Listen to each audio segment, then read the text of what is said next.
That's because it's fun. But what's a good like demographic niche that you would say is a good one? Well, so I work with this group called PGP. So this is a separate group I work with, and the way we came about was I was just talking to this guy who comes from, he created like 1-800-DENTIST and 1-800-COLLECT, which has been like a top 1,000 brand. So he's a brand creator. I met this other guy who does packaging for like Disney and Coca-Cola. And so they like 3-4 years ago, they wanted to know about the industry and like what's missing from what are the holes in the industry, right? Like it's obviously not growers, like we got growers in there, but like what's missing? And the way that we came to was kind of like a marketing, like general business ideas, like how businesses are typically ran with like an eye towards marketing. It's not just like, let me just slap a sticker on it and hope it works. Like, let's do some test subjects. Let's send a bunch of different ideas out and let's have groups of people like look at this, figure out which ones they like. And through that, they've created other brands where they just find groups of people who are, 45 to 65 in a certain demographic and give them different options and try and use science to figure out what is it in these people's minds that they like, what colors do that attract to them, what design profiles attract to them, and just gear a product directly towards them. So, that's not really an answer to your question, but it is, but it isn't, It's, you got to go at it with some directionality and science and not just say, okay, we want to go through athletes. You can't just take a blind shot. Yeah. You gotta, so break it down how they test that. Mm-hmm. They put 5 different products out to 5 different people, or so two ways. Maybe more people, more products, but so there's 2 ways. I'll give 2 examples. One, like what they do is, they sit back and figure out, okay, who's our demographic? Who are we trying to go? Let's develop a brand around that. And there's companies that have these people that they pay money to like do tests and surveys and type of stuff.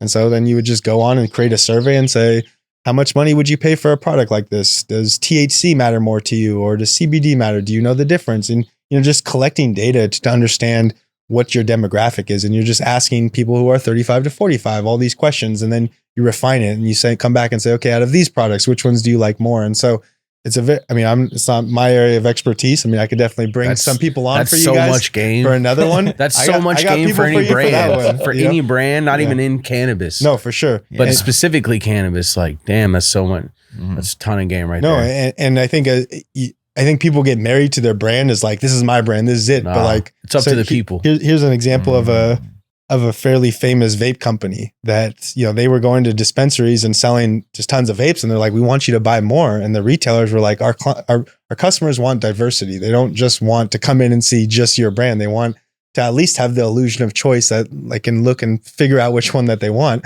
And so this group was like, okay, like, let me go back to the lab. They went back to the lab, just created 8 different product lines, same manufacturing profile, terpenes, same everything, same flavors, just different packaging geared towards athletes, geared towards old people, packaging towards, soccer moms. And then they went back to the retailer, and the retailer is obviously stoked about it because now they have a multitude of products and they only have to deal with one distributor, right? Like that's what less work for them.